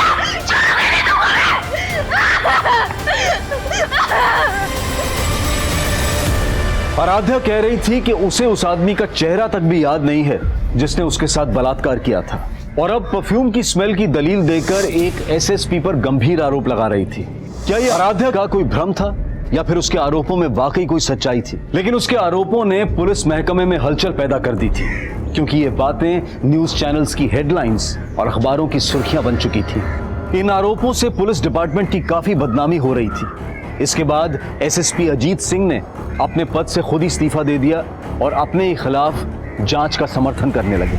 मेरी 30 साल की सर्विस में मैंने खुद ने 30 से ज्यादा रेप केसेस सॉल्व किए हैं। मैं चाहता हूं कि इस केस की पूरी इंक्वायरी हो। मुझे लगता है कि उसकी दिमागी हालत ठीक नहीं है, और जहां तक उस लड़की का सवाल है, या तो वो किसी के बहकावे में आकर मेरी छवि बिगाड़ने की कोशिश कर रही है। सर, ये अजीत सिंह तो बहुत काबिल ऑफिसर है। तुम कैसे जानते हो अजीत सिंह को? दरअसल 5 साल पहले जब मैं आदिल सर के साथ काम कर रहा था, उस वक्त इनसे मुलाकात हुई थी, और सर तब इन्होंने एक बहुत बड़े सेक्स रैकेट का पर्दाफाश किया था, और अभी खुद रेप केस में फंसे हुए हैं। स्ट्रेंज। उस दिन तो तुम्हें किसी आदमी का चेहरा भी याद नहीं था, और आज तुम कह रही हो कि अजीत सर के परफ्यूम की स्मेल रेपिस्ट के परफ्यूम की स्मेल से मिलती है। पर एक जैसा परफ्यूम तो कई लोग इस्तेमाल करते हैं। अब इन बातों से तुम्हारे दिमागी हालत पर सवाल उठेगा कि नहीं? देखिए, अगर मैं आपको पागल लग रही हूँ तो मेडिकली प्रूफ करके दिखाइए। पहले मेडिकली ये तो प्रूव हो जाने दीजिए कि तुम्हारा रेप हुआ है। तो आप मुझे झूठा साबित कर रहे हैं? झूठ और सच तो सबूत साबित करेंगे। अब आते हैं तुम्हारी स्टेटमेंट पे। उस सुबह जहाँ तुम ऑटो का वेट कर रही थी वहाँ कोई भी सीसीटीवी नहीं है, तो किसी बात का कोई प्रूफ नहीं है, और तुम्हें याद नहीं है कि तुम उसके बाद गई कहाँ। लेकिन सर मुझे ये तो याद आ गया है ना कि उस दिन एक ब्लैक कार आई थी और उस कार में कोई था जो मुझे लिफ्ट के लिए पूछ रहा था। वो कार से उतरा और मुझे अपने साथ लेकर गया और मुझे पता भी नहीं चला। अब तुम ये कहोगी कि उस ब्लैक कार में अजीत सर थे? नहीं, वो आदमी कोई और था। मतलब कार में तुम्हें कोई और लेके गया और तुमने रेप का इल्जाम अजीत सर पे लगाया? क्योंकि उस दिन कमरे में अजीत सिंह ही था और वो कार में कोई और था, और वो कार वाला ही मुझे बेहोशी की हालत में उस कमरे तक लेकर गया और शायद वापस मुझे वहीं छोड़ दिया। पहले तो तुम्हें एक आदमी भी याद नहीं आ रहा था, अब दो याद आ रहे। तुम्हारा रेप एक आदमी ने किया है, दो ने? एक ने। और वो एक आदमी अजीत सिंह है जो उस दिन उस कमरे में था। कहाँ था वो कमरा? कौन सा होटल, कौन सा लॉज? कुछ कह नहीं सकती। उस दिन तुमने बताया था कि तुमने बियर पी रखी थी। ऐसे कितनी बियर पी थी कि जो तुम्हें होश नहीं था? शायद 2। और यही बात मुझे भी समझ नहीं आ रही है कि 2 बियर में मुझे इतना नशा कैसे हो सकता है। मतलब कोई और था वहां जिसने तुम्हारी बियर में नशीली दवाई मिलाई? मुझे भी ऐसे ही लग रहा है कि मेरी बियर में नशे की गोली किसी ने पार्टी में ही मिलाई थी। अगर ऐसा था तो पॉसिबल है कि वो शख्स जिसने तुम्हारा रेप किया है उसी पार्टी में मौजूद था। आराध्या अपने गुनहगारों के बारे में कितना जानती थी ये अब भी साफ नहीं था, लेकिन उस पार्टी वाली रात की आराध्या से जुड़ी एक एक एक्टिविटी का पता किया जा रहा था। जैसे वो उस पार्टी में किस ऑटो से गई थी, किस टैक्सी से वो अगली सुबह अपने घर पहुंची थी, और इनके बीच में वो काली कार किसकी थी जिसने उसे लिफ्ट दी थी, वो कमरा कहाँ था जहाँ उसके साथ बलात्कार किया गया था। हाँ सर, उस रात मैं पार्टी में मौजूद था, लेकिन जब मैं वहाँ से निकला तब आराध्या वहीं पे थी। वो नैना और अपने फ्रेंड्स के साथ ड्रिंक्स कर रही थी। उसके बाद क्या हुआ कुछ नहीं पता मुझे। सर आराध्या तो पार्टी में भी नहीं आने वाली थी। क्यों? सर एक्चुअली आराध्या के पापा बहुत स्ट्रिक्ट है, वो उसे कहीं नहीं जाने देते, लेकिन उसकी मम्मी बहुत सपोर्टिव है, तो उसकी मम्मी ने उसे बाद में अलाउ कर दिया था। ये आराध्या पार्टी में से तुमसे पहले चली गई थी या बाद में? सर वो पहले ही चली गई थी, लेकिन हाँ सर मैंने बाद में अभिनव को उसके पीछे जाते हुए देखा था। ये अभिनव कौन है? सर अभिनव आराध्या का बॉयफ्रेंड है। हाँ सर, उसने मुझसे ब्रेकअप किया था, लेकिन सर उसने मुझ पर कोई भी रेप एलिगेशंस नहीं लगाए। लेकिन तू उसके पीछे तो गया था, शायद किसी को देखा उसके पीछे?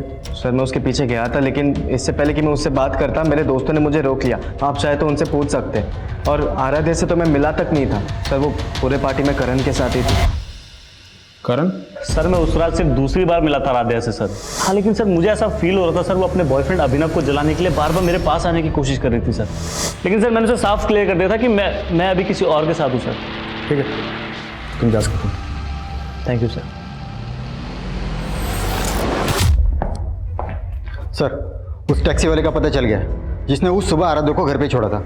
हाँ साहब, उस सुबह मैंने इस लड़की को एमजी क्रॉसिंग रोड से इसके घर सुंदर नगर छोड़ा था। ये लड़की कह रही है इसके साथ रेप हुआ था। उस दिन जहाँ से इसने तुम्हारी टैक्सी हायर की थी ये फुटपाथ पे बेहोश पड़ी थी, तुमने देखा था इसे बेहोशी की हालत में? नहीं साहब, मैं तो खुद अपनी टैक्सी में सो रहा था, इसने खुद मुझे जगा के मेरी टैक्सी हायर की। उसके साथ क्या हुआ क्या नहीं हुआ साहब वो तो मुझे नहीं मालूम। क्या रंग है तेरी टैक्सी का? साहब सफ़ेद है।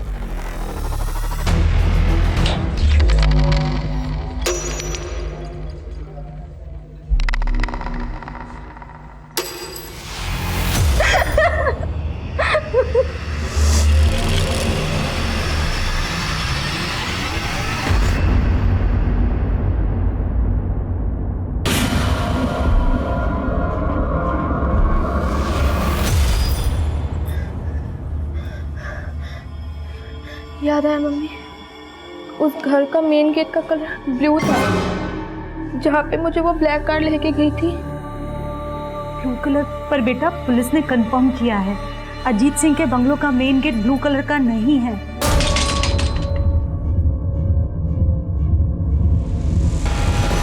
लेकिन मैंने रेप उसी ने किया है मम्मी, और जिस घर का गेट ब्लू था अजीत सिंह मौजूद था वहाँ पे। अच्छा ठीक है, तू ये याद करने की कोशिश कर कि उस ब्लैक कार में कौन आदमी था।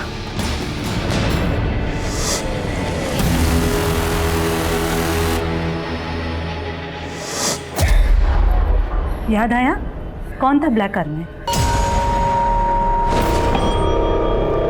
आराध्या, अब तुम कभी प्रूव नहीं कर पाओगी कि अजीत जी ने तुम्हारा रेप किया।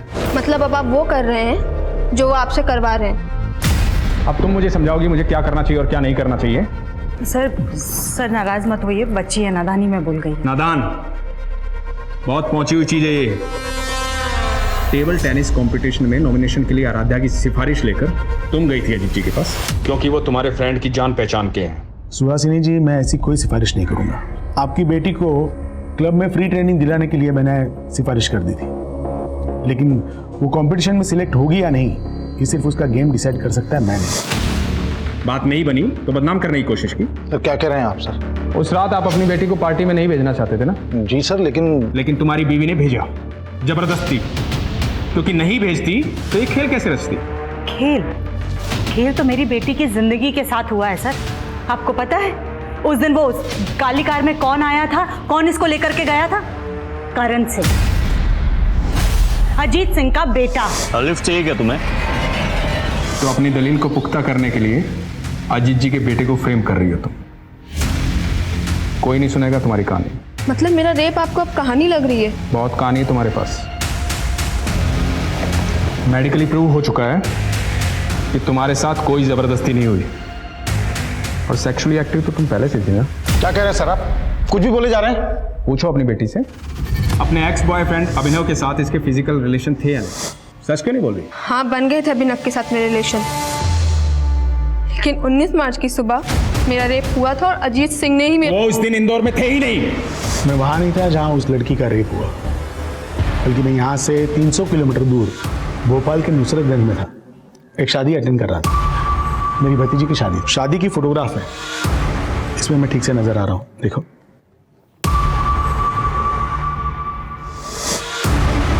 कि अपने एलिगेशन वापस लो,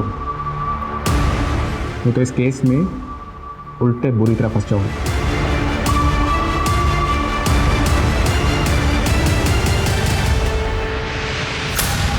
कहाँ गायब था कल से? वो पापा, तेरी ये आवारागर्दी बंद कर दे। अगर तेरे खिलाफ कुछ भी साबित हुआ ना, तो सबसे पहले मैं तुझे अंदर करवाऊंगा।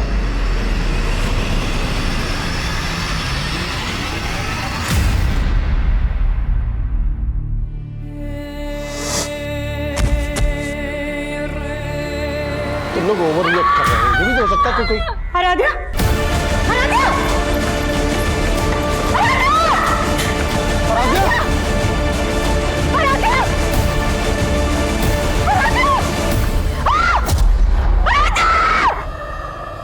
आराध्या की मौत हो गई थी और जल्द ही मीडिया इस मामले को आत्महत्या का रंग भी देने लगी। मेरी बेटी इतनी कमजोर नहीं थी, वो आत्महत्या नहीं कर सकती है।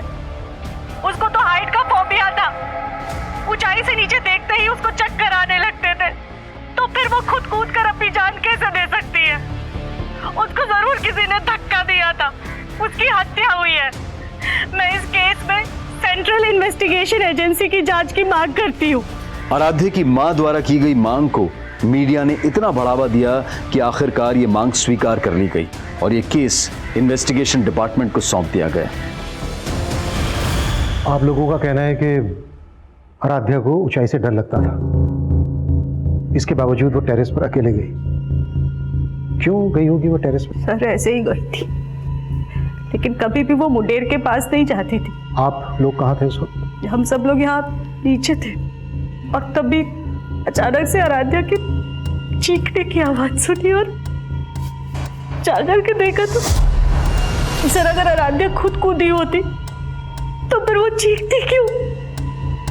उसको जरूर किसी ने धक्का दिया था। पक्का उस अजीत सिंह और उसके बेटे का ही हाथ है इसमें।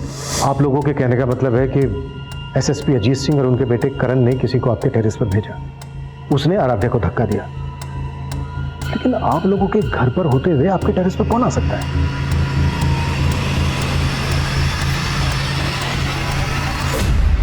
सर लड़की की लाश वहां मिली थी। अगर कोई बाहरी आदमी इस छत पे आया है तो पड़ोस की किसी छत से ही आ सकता है, क्योंकि यहाँ पे आने के लिए सीढ़ियाँ घर के अंदर से ही आती हैं और आस पड़ोस की किसी छत पे सीसीटीवी मिलना तो पॉसिबल नहीं है। सुमित साहब, आसपास पता करो, वारदात के दिन कोई सस्पिशियस शख्स देखा गया था क्या?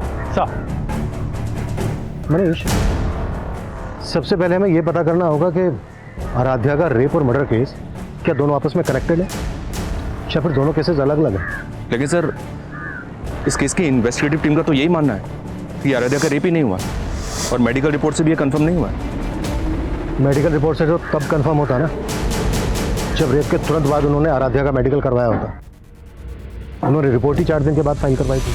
सर, आराध्या ने 3 दिन तक तो हमें भी कुछ नहीं बताया था और 4 दिन तक आराध्या को रेपिस्ट का चेहरा ही याद नहीं था। 7 दिन के बाद उसने एसएसपी अजीत सिंह पर एलिगेशन लगाए और कहीं 10वें दिन जाकर आराध्या को याद आया कि उस ब्लैक कार में अजीत सिंह का बेटा करण था। ठीक हो तुम? सर, आराध्या को जैसे जैसे जो कुछ भी याद आता जा रहा था वो हमें बताती जा रही थी। इसका मतलब ये नहीं है कि वो कुछ भी झूठ बोल रही थी, लेकिन पुलिस ने हमारी किसी बात पर भी भरोसा नहीं किया। हाँ सर, अजीत सिंह ने घर पे आके मुझे धमकी दी। मैं कोई टेढ़ा तरीका इस्तेमाल नहीं करना चाहता। आप कोर्ट में जाना चाहते हैं, जरूर जाइए, लेकिन कोर्ट का फैसला आप पे भारी पड़ेगा। मेरे बॉस से बोल के मुझे जॉब से निकलवा दिया, उसके बाद मेरी वाइफ और बेटी के पीछे गुंडे लगवा दी। 2 दिन में अगर कंप्लेन वापस नहीं ली ना तो अंजाम बुरा होगा, समझे? कौन आदमी थे वो? पता नहीं, बिना नंबर प्लेट की बाइक पर आए थे और दोनों ने हेलमेट भी लगा रखा। हमने पुलिस को इस बात की जानकारी दी, लेकिन हमारी कोई सुनवाई नहीं हुई। सर, आराध्या की फैमिली भले ही लगातार अजीत सिंह और उसके बेटे पर एलिगेशन लगा रही है, लेकिन अजीत की अलाबाई उसके खिलाफ नहीं जाती। ये देखिए सर, 19 मार्च को अजीत सिंह भोपाल में शादी में शामिल हुआ था और ये बात सही है सर, मैंने कंफर्म किया है। और सर, ये एविडेंस अजीत जी के बयान को सपोर्ट करता है। मनीष, कहीं ऐसा तो नहीं है कि तुम अभी भी इस बात से इन्फ्लुएंस हो कि अजीत सिंह एक काबिल ऑफिसर थे? नहीं सर, बिल्कुल भी नहीं।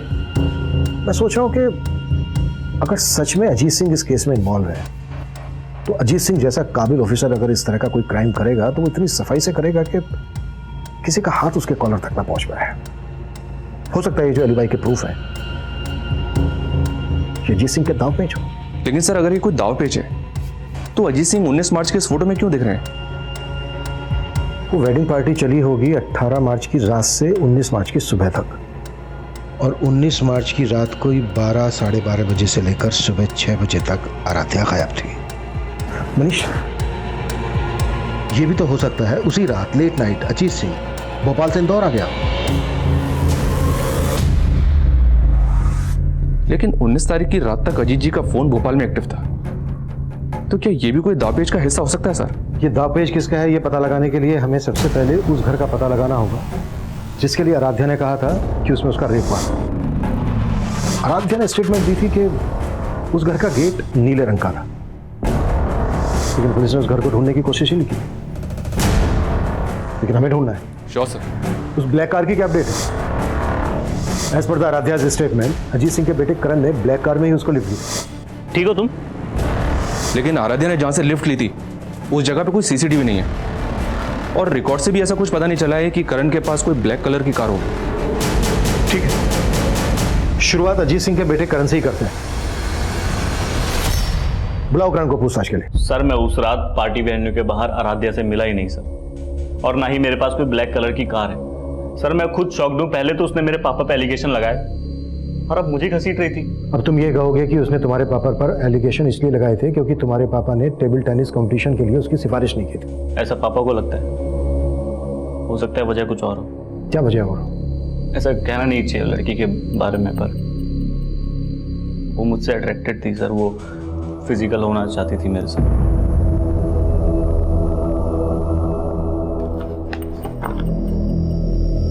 लेकिन तुमने अपने एक बयान में कहा था कि तुम आराध्या से सिर्फ 2 ही बार मिले थे। हाँ सर, 2 ही बार मिला था और सर दूसरे बार ही मुझे ऐसा सिग्नल देने लगी सर। तुम अपने गर्लफ्रेंड के साथ लॉयल हो या फिर मैं पसंद नहीं तुम्हें? एक मिनट सॉरी, आई कांट। मैंने उसे साफ मना कर दिया। हो सकता है उसकी ईगो हर्ट हुई सर। आप खुद सोचो सर, अगर मुझे कुछ करना होता तो मैं तब नहीं करता। ऊपर से उसने ऐसे कहा कि मैं उसे अपने पापा के पास ले गया।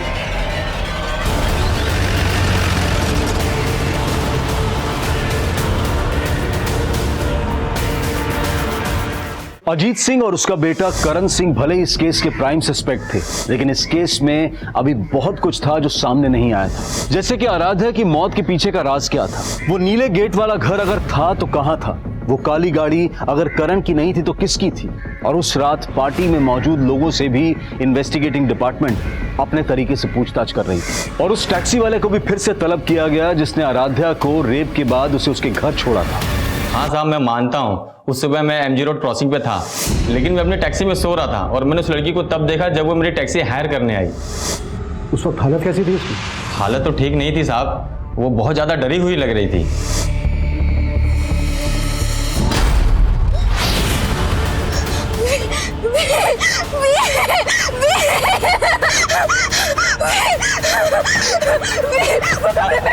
अरे क्या हुआ मैडम? साहब मुझे कुछ समझ ही नहीं आया, वो कौन से व्हील और कौन से कमरे की बात कर रही थी। ये टैक्सी वाला बोल रहा है कि आराध्या किसी व्हील और कमरे की बात कर रही थी। कहीं ये कमरा वही तो नहीं जिसमें आराध्या का रेप हुआ था? तो किसी व्हील का भी उस ब्लू गेट वाले घर से कनेक्शन है? ऐसा कोई घर मिला? नहीं सर, फिलहाल तो नहीं। हाँ, लेकिन आराध्या की दोस्त नैना ने एक नई स्टेटमेंट दी। सर, मैंने ये बात पहले भी पुलिस को बताने की कोशिश की थी, लेकिन वो वही जानने में इंटरेस्टेड थे जो वो जानना चाहते थे। कब की बात है ये? क्या हुआ? मुझे लगा वो सुपर शादा भी यहीं खड़ा था और हमें मोबाइल में रिकॉर्ड कर रहा था। सर, तब तो हमने ये बात को इग्नोर कर लिया था, लेकिन आराध्या के रेप और मर्डर के बाद ऐसा लगा कि शायद इसका कुछ कनेक्शन हो। नाम क्या उस स्वीपर का? सर, शंकर, वो यही काम करता है।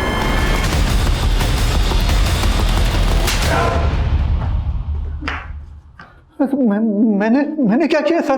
शंकर ने स्टेटमेंट दिया तेरे खिलाफ। स्टेटमेंट? कैसा स्टेटमेंट? कि सफाई के बहाने शंकर को तूने गर्ल्स लॉकर रूम के पास भेजा। पैसे दिए थे तूने शंकर को आराध्या का वीडियो निकालने के लिए। नहीं, शंकर झूठ बोले। शंकर झूठ बोले। कैसा वीडियो? वही वीडियो जो उसने तुझे भी सेंड किया था। उसकी मैसेज हिस्ट्री निकाली हमने और तेरी हिस्ट्री भी निकाली। इससे पहले भी कई लड़कियों ने कंप्लेन की थी ना तेरे खिलाफ। यकीन कीजिए सर, मैंने कुछ नहीं किया। आराध्या को लेकर तेरी बुरी नियत थी ना?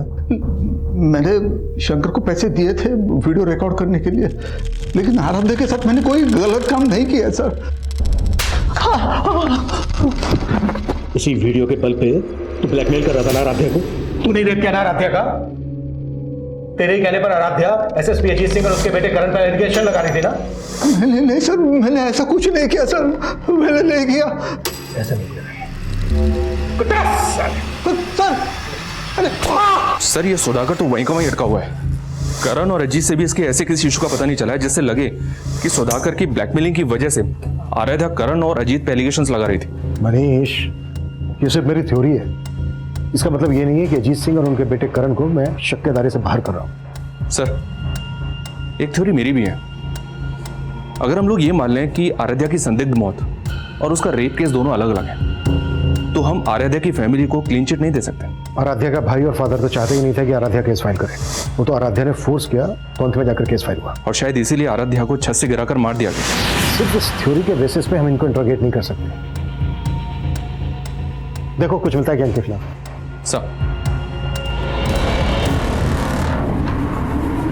अब आराध्या के पिता और भाई शक के दायरे में थे और तभी एक नई जानकारी सामने आई।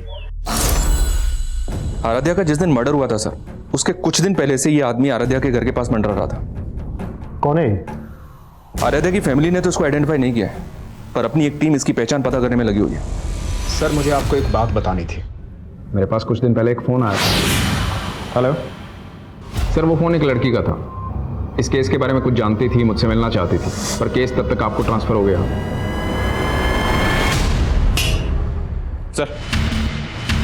सर, पीआई राजेश मौर्य ने जिस लड़के का नंबर दिया था, वो नंबर किसी मंजू नाम की लड़की का था। लेकिन कुछ दिन पहले मंजू की एक रोड एक्सीडेंट में मौत हो गई। जी हाँ सर, और चौंकाने वाली बात यह है कि राजेश का ऐसा मानना था कि वो लड़की उन लोगों को जानती थी जिनके प्रेशर में आराध्या ने अजीत पर रेप केस लगाए थे। अगर इंस्पेक्टर राजेश को ये बात पहले से पता थी तो उसने ये बात हमें बताने में इतना टाइम क्यों लगा दिया? Manju hit and run case Narendra Nagar थाने में आया था और जिस टेम्पो से मंजू का एक्सीडेंट हुआ था उस टेम्पो का भी अभी तक पता नहीं लगा पाए ये लोग। और सर वो लोग ऐसा मान रहे हैं कि मंजू जानबूझ के टेम्पो के आगे आई, क्योंकि मंजू के फादर ने स्टेटमेंट दिया था कि मंजू ने पहले भी सुसाइड करने की कोशिश की थी। मंजू के फादर से मिलना पड़ेगा।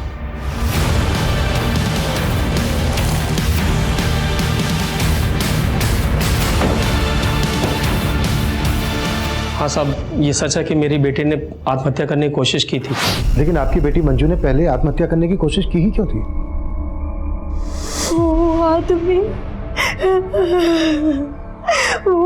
आदमी पापा, साहब मेरी बेटी ने बताया कि वो लोग उसे ब्लैकमेल करके उसके साथ ज़बरदस्ती करते थे साहब। मुझे अपनी बेटी पे शक था पहले कि शायद उसका चक्कर उस गाड़ी वाले के साथ चल रहा है। कौन गाड़ी वाला?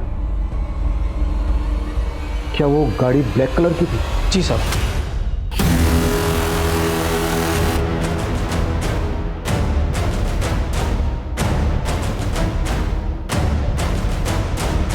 फिर साहब मैंने उस कार का पीछा किया जिस कार में मेरी बेटी थी, और वो कार एक कोठी में घुस गई। मैं कोठी में जाने की कोशिश की, लेकिन साहब वॉचमैन ने मुझे अंदर जाने नहीं दिया। कहाँ है वो कोठी? सब आराम नगर में है साहब। जिस कोठी की बात तुम कर रहे हो, ब्लैक कलर की कार जिस कोठी में घुसी थी, उस कोठी का गेट नीले रंग का?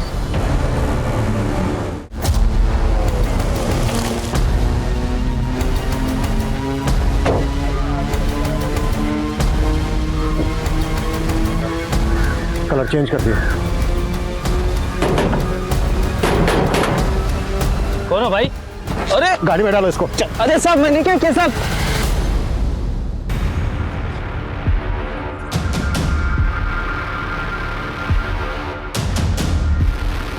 ये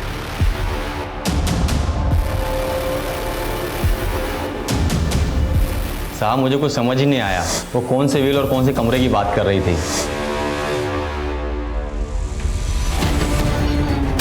किसका घर है ये? क्या होता है यहाँ पे? साहब का घर है। कौन से साहब का घर है ये? अब सफाई देने के लिए कुछ नहीं बचा।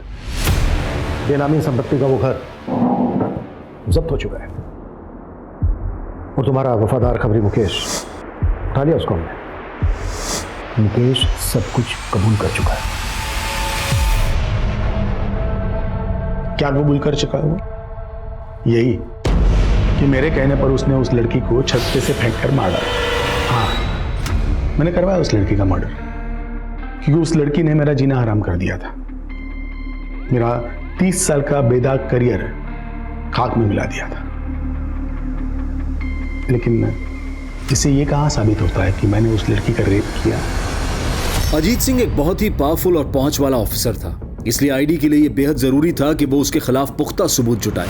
आईडी की टीम ने क्राइम सीन की फोरेंसिक जांच करवाई और वहां उन्हें आराध्या, अजीत और कुसुम तीनों के ही डीएनए के ट्रेसेस मिले। और उस प्रॉपर्टी की डिटेल से यह भी पता चल गया कि वो बंगलो अजीत सिंह की ही एक बेनामी संपत्ति थी। तुम मुंह खोलेगा या फिर मैं मेरे तरीके से मुंह खुलवाऊं तेरे से? गर्मी मत दिखाओ जिंदल। गर्मी अच्छे अच्छे को खा जाती है, मुझे भी खा गई। औदा मिलते ही अंदर की सारी बुरी आदतें उबाल मारने लगती हैं। मुझे लड़की की आदत थी और मेरे बेटे को ड्रग्स की। मैंने कई बार कोशिश की कि उसकी ये आदत मैं छुड़वाऊं, लेकिन बाद में हम दोनों ने संधि कर ली। मैं उसकी आदतें पूरी करता था और वो मेरी जरूरत है। सर मंजू, मैंने उससे दोस्ती करी, उसे लगा मैं उससे प्यार करता हूँ, लेकिन मैं उसे अपने पापा के पास ले गया था। मंजू कमजोर थी, उसे मजबूर करना बहुत मुश्किल नहीं था, लेकिन आराध्या नखरीली क्रीम थी। करुण को उसके लिए बहुत पापड़ बेलने पड़े। सर वो पार्टी में आराध्या के बियर में मैंने ही नशे की गोली मिलाई थी सर। पार्टी के बाद जब आराध्या घर को निकली तो मैं उसके पीछे गया। मैंने देखा सर वो ऑलमोस्ट बेहोश से पड़ी थी रास्ते में। मैं उसे लिफ्ट दी और पापा के पास ले गया। तुझे लगा कि आराध्या तुझे कभी पहचान नहीं पाएगी, लेकिन आराध्या ने तुझे पहचान लिया, वर्दी उतरवा दी तेरी। और ये बात तेरे से बर्दाश्त नहीं हुई। हाँ, नहीं हुई मुझसे बर्दाश्त। और ये बात भी मुझसे बर्दाश्त नहीं हुई कि मेरा ही डिपार्टमेंट मेरे पीछे हाथ धो करके पड़ा था। और वो खबरी मुकेश, मेरा पुराना वफादार, और उसने मेरे कहने पर आराध्या को खत्म कर दिया। मंजू को भी तूने मरवाया ना? मंजू सर पे चढ़ने लगी थी। आराध्या की हिम्मत देखकर उसे भी हिम्मत आने लगी थी। उसने इंस्पेक्टर राजेश को फोन कर दिया। हेलो, ये बात मुझे पता चल गई और मौका देखते ही मैंने उसे भी। पुलिस रक्षक होती है, भक्षक नहीं। और एक बाप अपनी औलाद को सही रास्ते पर लाता है, गलत रास्ते पर नहीं। तूने अपने बेटे को अपने निजी स्वार्थ के लिए गलत रास्ते पर लाया।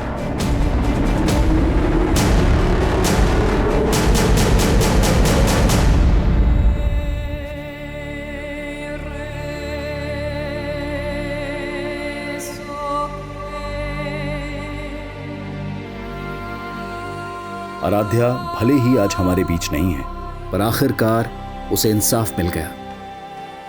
कहते हैं कि पावर अक्सर इंसान को करप्ट बना देती है, और जब अजीत सिंह जैसे पावरफुल पुलिस अधिकारी इस तरह के अपराधों में लिप्त पाए जाते हैं तो समाज में अराजकता का माहौल पैदा हो जाता है। एक आम नागरिक का भरोसा डगमगा जाता है।